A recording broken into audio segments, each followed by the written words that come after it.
Sweat 04 Football Preview. Monday, August 23rd at 10 p.m. Eastern, 7 Pacific.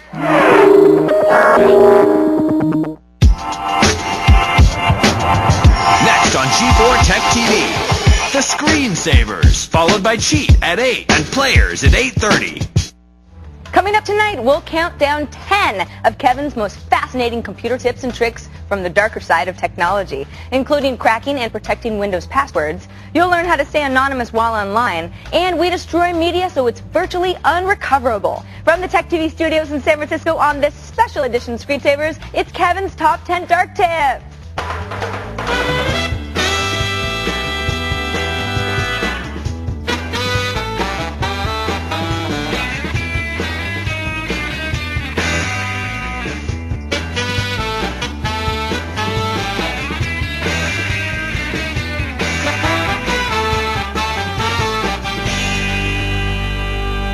Hello and welcome to the show. I'm Kevin Rose. And I'm Sarah Lane. We have scoured the Screensavers video archives to select Kevin's very best dark tips. And we've come up with a pretty good list. Before we get started, Kevin, what do you consider a dark tip? A dark tip is anything on the dark side of technology, whether it be hacking, cracking, things you shouldn't be doing with computers, but you can.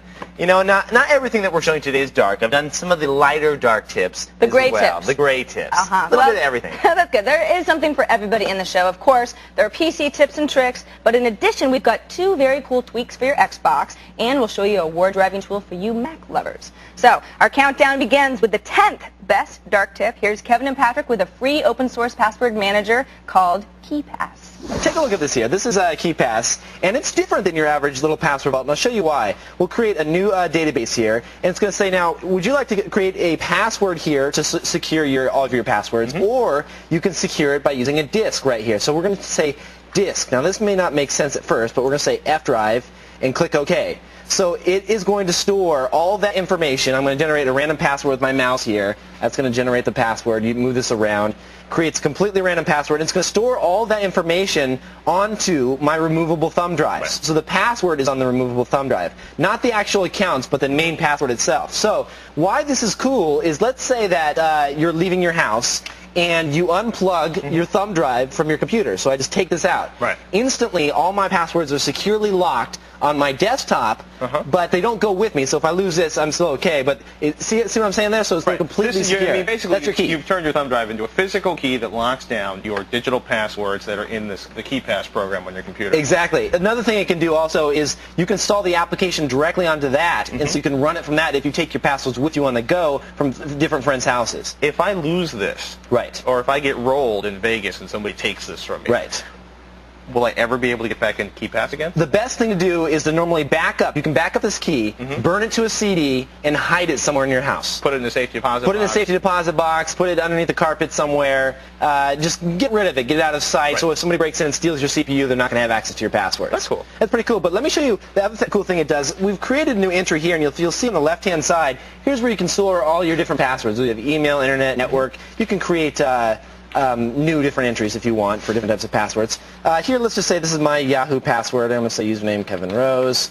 My website is yahoo.com. I'll put in a password here, and here it's going to tell me how strong my encryption is on that password. Here it's 43 bits because of its length. And I'm going to click OK at the bottom. Now what it's done is it's created this new account here, which looks just fine and dandy. Now you can launch the account just by double-clicking here, or the better thing to do is you double-click and it copies the password to the clipboard. Now look down here. Take a look at here. It will be cleared in 7 seconds, so it only keeps it in your clipboard cache for just a few seconds, which is really cool because if you let's say you're pasting it into someone and someone walks up behind you to use the machine, they can just paste and there's your password again. Very cool application there, Kevin. I can see why it made the list. I love the fact that it actually has, you can use a thumb drive in there to keep all your passwords. Love those brand new little thumb drives. Absolutely. Good segment. Well, we're just getting started. We'll be back to continue the countdown with an Xbox mod that doesn't require you to install a chip at all. And after the break, I have a tool for Wardriving on the Mac as the top 10 dark tips countdown continues. Welcome back to the special edition Screensavers. We're taking a look at some of the best dark tips so far this year. And the countdown continues now with number 9. Here's Kevin and Patrick to show you how to Wardrive on a Macintosh. This is OS 10 for all of you at home that did not know what it looks like. I'm going to launch Kismac. And there it is. Isn't that awesome? No, not yet. We click on scan here, and what's going to happen is it's going to use the wireless card. I got to put my nice little password in here. And it's going to use the wireless card and look for open access points. So in this area here, we have 1, 2, 3. There was a fourth one there, but it went away. 3 open access points right now, and this is actually finding one that has a hidden SSID that can't be displayed. Call for help, and also 2-wire, which is another access point in the area. Now the cool thing about this is it's a lot better than the net number. Oh, there's the fourth one. A lot better than the net number. Let me show you what it looks like. Oh, there's a fifth one. The traffic side of things. I'm going to click on traffic here. Oh, wow. And it's going to give us an awesome real-time graph. This is actually the bytes that are being transferred over the network. Now, what I did is I put this card in what's called passive mode. And so what the card is doing is it's sitting there grabbing all the packets that are going across the airwaves. But not sending any out. Not sending any out. It's not even connecting to the Wi-Fi access ports. It's just watching all the traffic flow across. Let's take a look at here. So if I'm sitting in a coffee shop, I run Kismac, and I see the one with the really high spikes in it, I avoid that one because it's got the most download activity. Right, exactly. That's showing bytes right here. Take a look at the bottom. You would avoid the ones with the high spikes. We can go down to packets so you can see how much activity also is going on. That's the packet information. And then the last one here is signal strength. We can choose signal strength there, and that'll show you the different signal strengths of the Wi-Fi access ports. Now, the cool thing about this is different. This is based off a Unix tool called Kismet. You've probably heard of that one before. It's different than your standard network stumbler. This is a lot more hardcore because not only does this monitor Wi-Fi networks, it tells you a lot more things. Let me show you. Let's go into the networks again, and let's pick one of these. How about the call for help?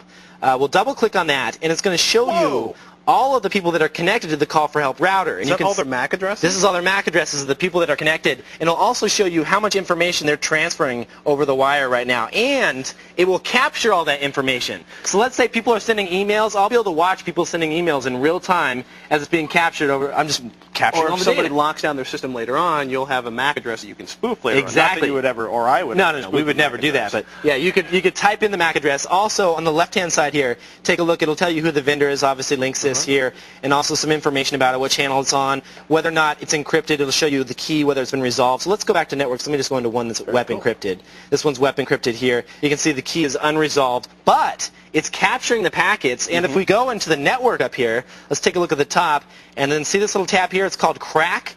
It'll actually allow you to perform cracks on the different types of web encryption. This, of course, is to make sure that everyone who's used one of these has used a proper combination of letters. Exactly. You should only use this to test out your own Wi-Fi access port. Never to gain free access, at like Starbucks or things of that nature. That would be naughty. No, that would be naughty. All right, let's keep the dark tips coming. At number 8, Kevin and Patrick jump in to reprogram the brains of your Xbox. Roll it. First thing you're going to need is a copy of MechAssault. You definitely need that. Not MechAssault 2, the original MechAssault. You can pick that up for about, I got it for what, $16.95. $16.95, not bad. Next thing you need is this little device right here.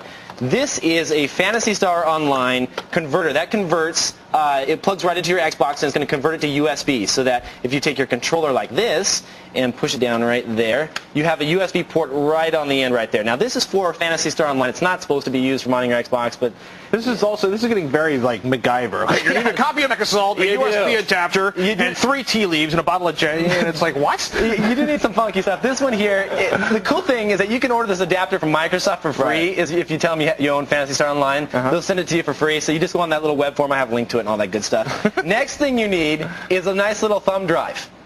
Most thumb drives will work. There's a couple of them in there that we list that won't work with this, but this one here just happens to be a combination MP3 player / thumb drive. The MP3 player does nothing. I just happen to have this one laying around. Sheer access. Plug this in here to the top here, and then you have your controller with a USB thumb drive full of storage on here. Now what you want to do is you want to find the MechAssault hack. There's a hack out there, an exploit from MechAssault, that you want to copy to your USB thumb drive. That's why you have it. You hook this into your computer first, and then you copy that over. Then you have it installed on here, and then you can plug it into your controller, which is then going to be accessible through your Xbox. So let's just say you start your Xbox up here, and you go into the memory, and you go into the controller here, and you're going to see that the exploit has been copied here. Here I happen to do the Linux installer here, but you can copy. There's a couple different exploits that are available.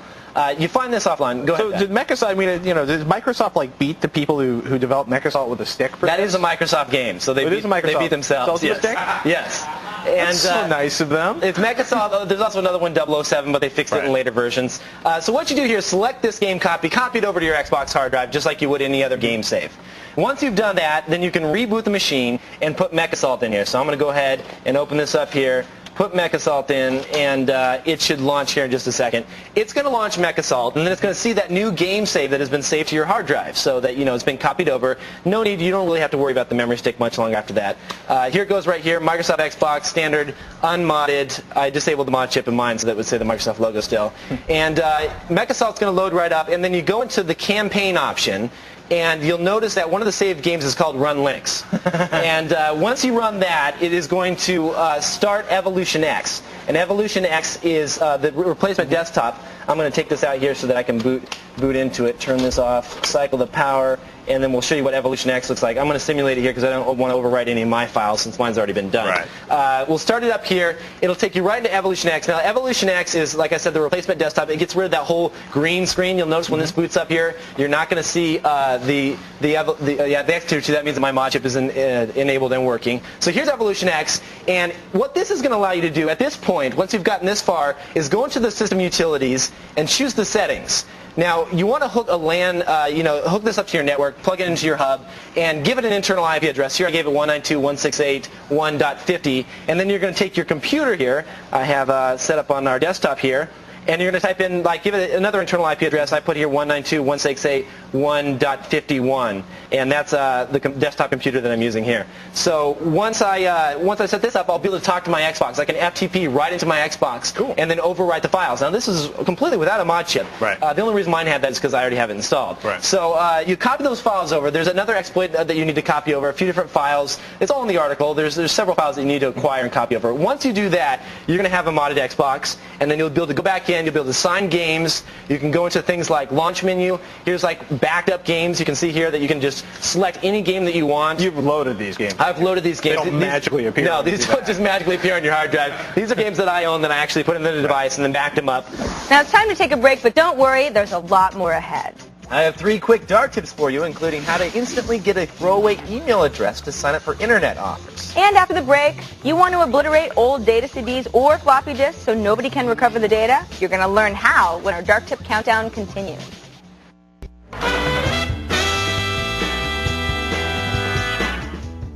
Welcome back to the Screensavers. I'm Kevin Rose. And I'm Sarah Lane. Counting down the top 10 dark tips, we're at number 7. From a recent show, here's 3, count them, 3 darkish tips all wrapped together. Take a look. Well, these are medium tips. These aren't quite completely dark. They're maybe more of a slate color rather than a dark tip. Slate tips, if you will. Slate tips. So let's check out the first one here. The first one is HBX Free Shell Project. Now, it sounds a little confusing, but what they do is they give you a free Telnet shell account. And if you don't know what a shell account is, it's an account on a Unix server. So if you're looking to learn about shell scripts or scripting or FTP, they also give you an FTP server as well, or anything in regards to Unix, they give you a brand new account. All you have to do is type in new and new as the password, and it will register your account. What would your name like to be? I'm going to put Sarah Lane. That was easy. There we go. Create a password. I'll just type in a quick password, and let's see if I typed it right. Verify it. And now you're disconnected, but this is what they give you. If you take a look here, they give you FTP, SSH, Telnet, SMTP, Finger, HTTPD, a lot of funky terms that you may not be familiar with, but basically it's full access to a server. And you don't have to pay anything. So you can learn anything you want about Unix or Linux, or in this case it's running FreeBSD. For practical purposes, what would something like this allow me to create? Well, it's going to teach you a lot. There's so many different things you can do with this because of the services that they have turned on the machine.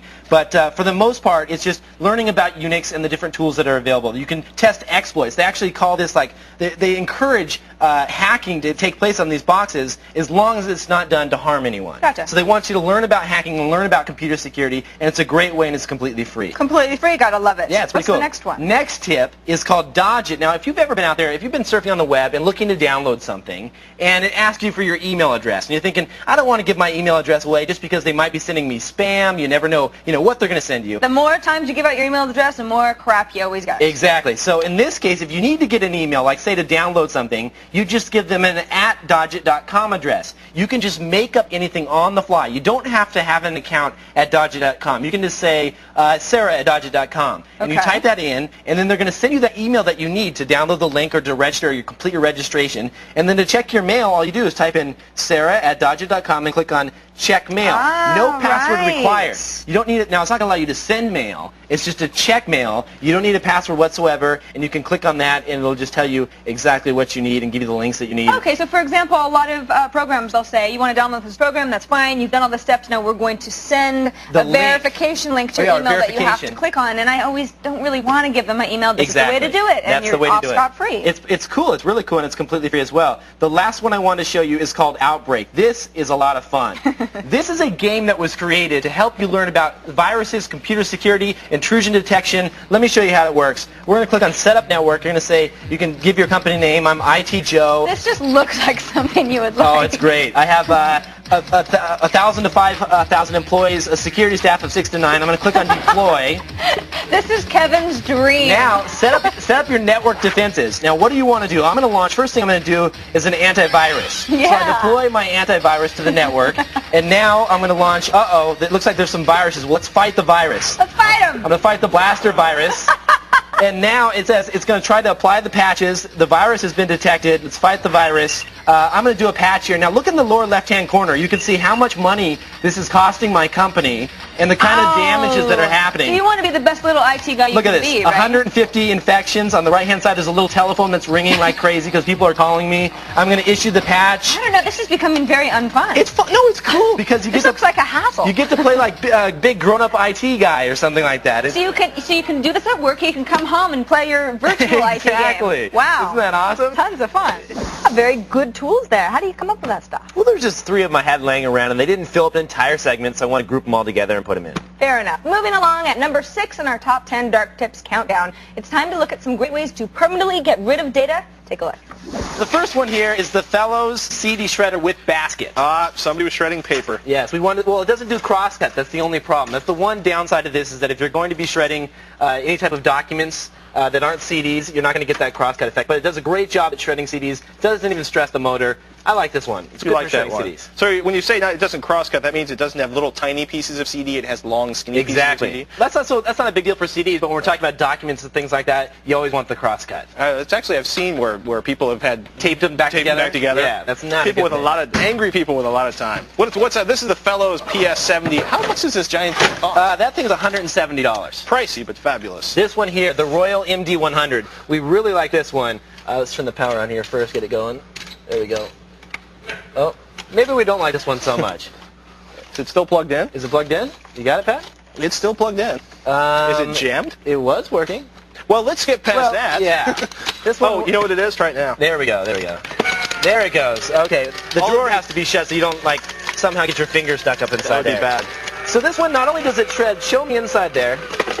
Nice and cross-cut shredded CDs there. That's awesome. No one's ever going to recover that. Now let's put this back in. One other thing I wanted to show you. Let's shut this. There we go. Is that shut all the way? Close enough. This here is a floppy disk, a standard 3.5 floppy. Now we're going to stick this in here as well. It'll actually do 3.5 floppy disks. Isn't that awesome? Ooh, yeah. That's awesome. I like that. This goes for $150 from Royal. Isn't that cool? That's cool. It also does credit cards and all different kinds of things. Now here's another one. It's also heavy. Along the same lines, does CDs and floppies. It seems like the motor is a little more hardcore on this one. Yeah, it sounds like you're about to, That's the Alera shredder, $119. Also does floppy disks. Cool. And we can show them what the inside. Have we run out of our stash of floppy disks? I don't know if I should be putting my head in here. There we go. Suddenly blood and screaming. Yeah. So, standard pieces like wood. Not the cross-cut on this one either, but it's so you're a big fan. You're afraid that somebody's going to, stitch these together. For documents, yes, but not for CDs. CDs doesn't really matter. This one is kind of cool. This is actually my favorite out of all of them. Let's slide them through here. Rather than shredding the discs, let me tilt it up here for you. When you put it through, let's put it through like this. It just slides it through, and if you take a look at the disc now, can we zoom in on that a little bit? You'll see that it's put all these little marks, indentations on the disc. And if you slide it through a few more times, it's really going to mark it up. Take a look at that. So that makes it completely unreadable, and you're not going to get any of this stuff on your hands like you would with the shredded, where you get all the shred all over the place. And it makes such a lovely texture. Yeah, it's pretty cool. I like this one. This one retails for, let's see here, I'm going to have this one for the $49.99. That's pretty cool. Very cool. and you don't have to worry about getting all the little bits and pieces all over the place. Which is a big plus. So obviously we were a little over the top here, but it's a lot of bits and pieces. Now, speaking of bits and pieces. Speaking of craziness, this one here, the DXCD manual destruction device. Take a look at the inside here. This is going to use, you hand crank this. These are actually little pieces of, what would you call that, Pat? You know this stuff more than I would. It's kind of like what you use on a car. Yeah, that's actually grinding wheels off of a... It's like, it's a 3M grinding. Yeah, little 3M grinding wheels. Now, this actually meets Department of Defense specifications for destroying CDs. Are we smelling some $500 toilet seats with this thing? How much does this thing cost? This thing right here runs $1,300. Then we should say it's like it put looks a disc in there. Like you could put this in like an Abrams tank, and it would be a happy competitor. It weighs like close to 50 pounds. Look at this, like there's latches and strapping and giant handles. Now that we have all the latches down, if you take a look here, it tells us rotate clockwise. So now we just go like that about 4 or 5 times, and then once we've done that, we go ahead and pop the sides off.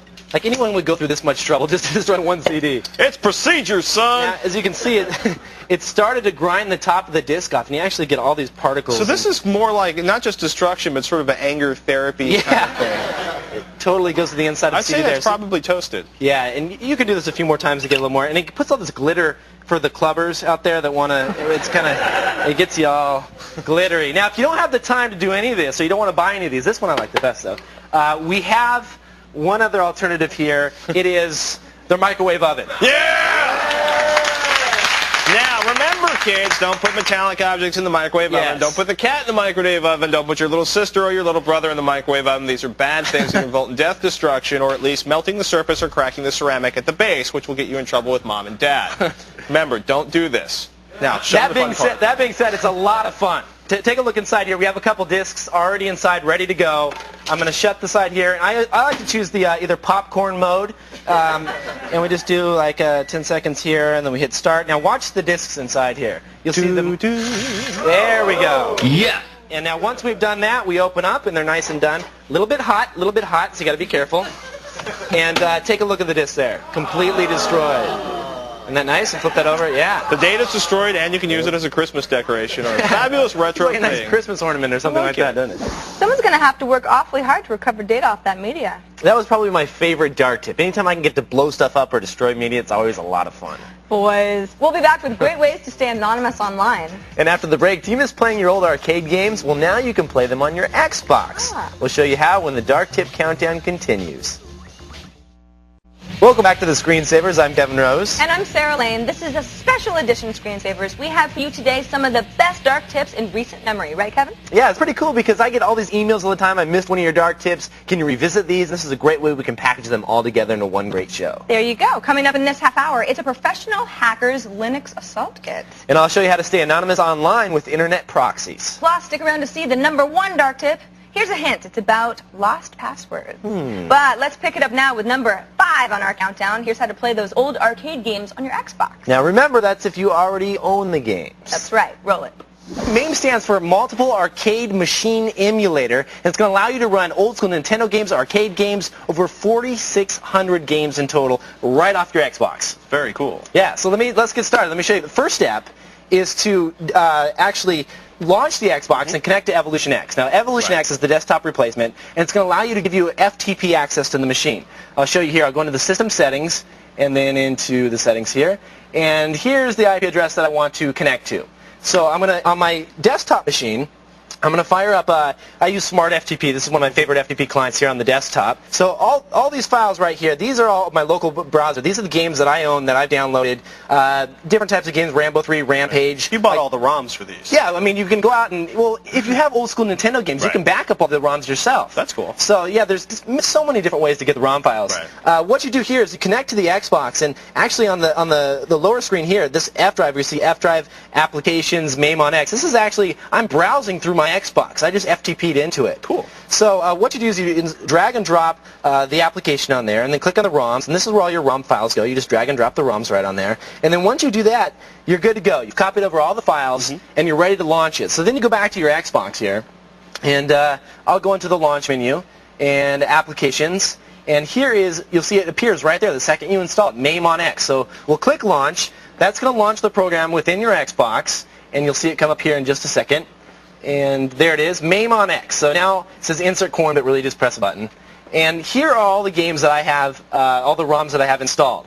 So all you have to do is choose a ROM that you like. Let's go with Dig Dug is one of my favorites. Yeah. And it launches MAME on X. Now it's taking that zip file that we just copied over, extracting it in real time, finding the ROM files, and then launching it. You can see here's the CPU that it's going to run. It's going to run at 3.1 megahertz. Wow. Is what we needed. And then here it launches it, kind of does some like really crazy things on the screen at first.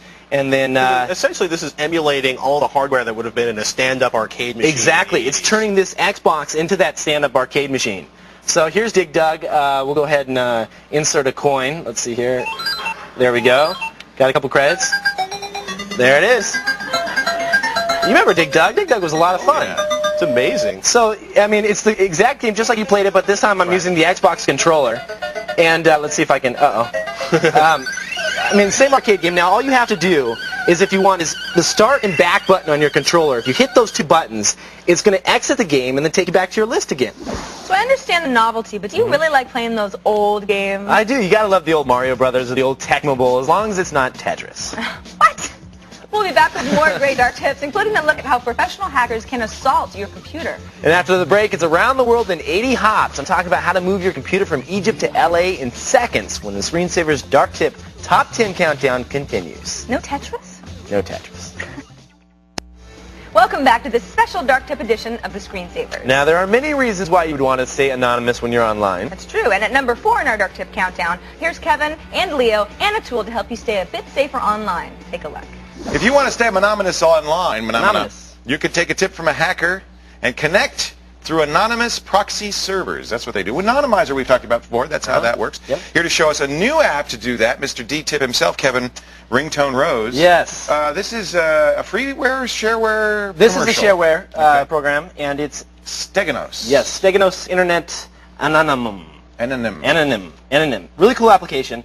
Take a look at this. What it's doing right now is, if you take a look at the screen right here, the map, it's jumping all over the world and connecting you through anonymous proxy servers. So what a proxy server is basically is, it's going to pull that web content down, pull those emails down, wherever you're surfing on the web, pull the information, and then forward it along to you completely anonymously. So no one will know where you're surfing. Unless they follow this trail, but it'd be very difficult to do so. Exactly, especially when it's jumping around every couple You'd seconds. have to have search warrants in 15 countries. So take a look at the settings here. It's pretty cool. We can click on the security settings. This also does other things like block scripts, cookies, refers, Oh, that's great. standard things like that. It keeps your privates secure. They also have a I encryption. think anything that keeps your private secure is a good idea. Yes, your private favorites. Okay. Go to the general settings here. Actually, not the general settings. The anonymizing settings here. These are the servers. These are the servers that it connects to, and it updates this list on a regular basis. And what it does is it connects to these servers, and then it reads the ping time, and it drops out the slow servers. So it's only going to connect to the fastest anonymous servers. That's important because when you're going through additional servers, that's potentially going to slow you down quite a bit. It definitely slows you down quite a bit. And just to show you that this actually works, I'm going to launch a web browser here. And if you take a look at the top of the web browser, there's a toolbar here, and it shows you actually where it's jumping around. The Steganos toolbar. Okay. And here's the servers that it's connecting to the right. That's amazing. And what I've done is I've pulled up IP Chicken. IP Chicken is just basically a third-party site that's going to tell us our current IP address. Yeah. So here's our current IP address, and I'm just going to click That's on the actual IP address. Now let's try it again. Let's click refresh. It's going to connect. There we go, 64. It's a different one. It changes on every few seconds. So it's going to lock in to that anonymous server and then change. Watch, we'll click on refresh So one more it doesn't time. even look like you're anonymous. It just looks like you're coming from that server. And yet, in fact, if they try to trace you back, there's nobody home there. Exactly. Where are they getting these servers? Are these contributed by users? There is a list of, actually, I have a list of over 100 anonymous proxy servers that are out there, Interesting. completely free. Normally you would have to go into your settings and specify the proxy server in which you connect through, Right. which is a pain. This is especially doing it automatically. Doing it automatically, and every few seconds it's really important to change them up, because if you're doing something a little underground or a little shady, you want to keep jumping from server Even to if you server. just don't want somebody to log your IP address when you get on their website, which everybody does. So it's pretty clear that we should all do our best to limit the amount of information we put out there about ourselves. Definitely, and if at all possible, we should use secure forms when putting information in, and also, if you can, try and stay anonymous. There you go. When we come back, Kevin will show you how to crack and reset just about any Windows password. And it's time to hack the world. It's the Professional Hackers Linux Assault Kit, or FLAC, when our Dark Tip Countdown continues. FLAC.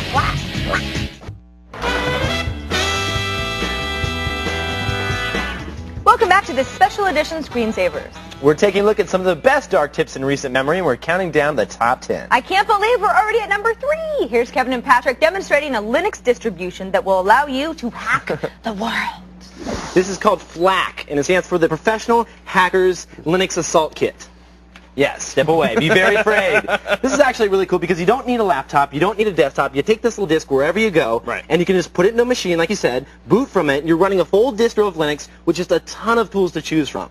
So great little distro, and let me show you what I'm talking about. Definitely fired. I mean, it was funny because we had somebody who was in our audience who was like, here, check this out. Exactly, that's how we found out about it. The guys from Flack actually came in to see the screensavers. Like, you got to check out our distro. It's so much better than Knoppix STD. But and I was why? like, Why? Well, let me show you. Check this out. This here is Flack, and Flack is actually, it's the first thing you're going to notice is really lightweight. It runs a thing called Fluxbox GUI, which is extremely fast. Wow. And you can switch between multiple desktops here at the top here. You know, you have your standard desktop switching, and your menu system comes up really quick here. Everything is very fast. A lot of good tools in here. You see, I mean, they pretty much bundled everything in here. Ether8, Etherreal, you name it. Here's AirSnort for all you people out there who always wondered how to crack WAP, Wireless Access Protocol. This is the application you use. Just so many different tools. And the one thing that they wanted to get away from is if you've noticed in applications like Knoppix STD, they have 3 or 4 different PDF viewers. Right. Why do you need 3 or 4 different PDF viewers? You don't. Right. So they wanted to make this an extremely lightweight distro. So basically, rather than including everything anybody might want to use, they just made a decision, decided what their favorite tool was, and put it on this distro. Exactly. Only the best security tools they've bundled in here. Kept the GUI extremely lightweight, and they also added, I have to say, my favorite feature of the entire thing is a little switch that you add at the command line, and that's desktop equals sneaky. And what this does is once you invoke a desktop equals sneaky, I don't have it here because I have to do it from when you boot. But what it's going to do is it's going to boot into this Linux OS, but it's going to look exactly like Windows. So if you're at an internet cafe and you don't want them to know what's going on, you just type in desktop equals sneaky. It comes like you're in Windows XP, and people have no idea that you're actually in Linux. Yes, it's true. Yes.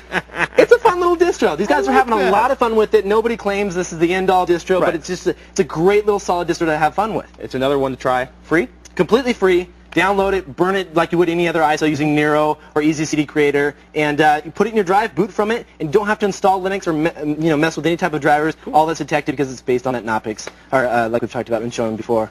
Pretty cool stuff. It's a funny name for a program. Flack. Flack. Who's the application for? Don't you love that name? Applications for anyone who wants a portable Linux distro that they can take with them, and then for the dark side of things, they can hack with if need be. All right, well, we're running out of time here. At number 2 in the Dark Tips Countdown, we've talked about the importance of setting a strong Windows password. But what happens if you forget that password? Here's the ever so helpful Kevin to show you how to recover those lost Windows passwords. How secure is my Windows password? Your Windows password is not very secure, especially if they have physical access to the machine. Okay. That's the most important thing to know. Let me show you, let me give you a little background on Windows passwords. Take a look at this right here.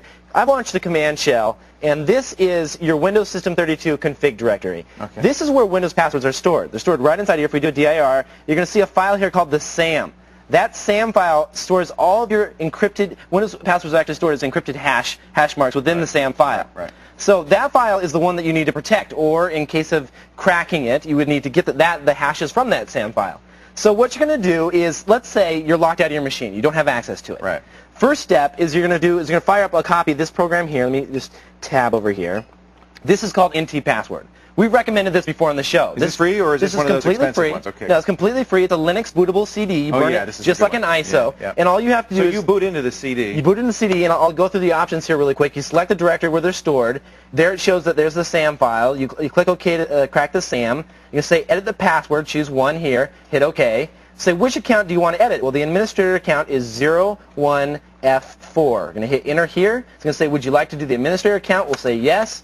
Hit enter, and now it's going to ask us, look at the bottom there, it says type in, right where the blinking arrow, enter a new password. Okay. So what this is doing is doing something called password hash insertion. So it's not actually decrypting the password. No, it's not. It's replacing it. Right. It creates a new hash and puts it right into that SAM file. Right. Then when you reboot your computer, you just type in the password, and it lets you right in. So if you're running XP, XP Home, NT, Windows 2000, this is a way to change the password without using the old one. Exactly. And you boot right from the CD, and that's all there is to it. Now, the only problem with this is that if you have anything that is encrypted with the Windows Encrypted File System, or EFS, it uses that original password to help encrypt the files, so you won't have access to that stuff. Okay, so this doesn't break the encryption. Right, so anything that's encrypted, you're going to lose. So an important thing to do is to use one of these programs to get that information back. So let's go over here. So these are programs that will actually crack the password. Correct, Okay. This is cracking. This I booted into Knoppix STD.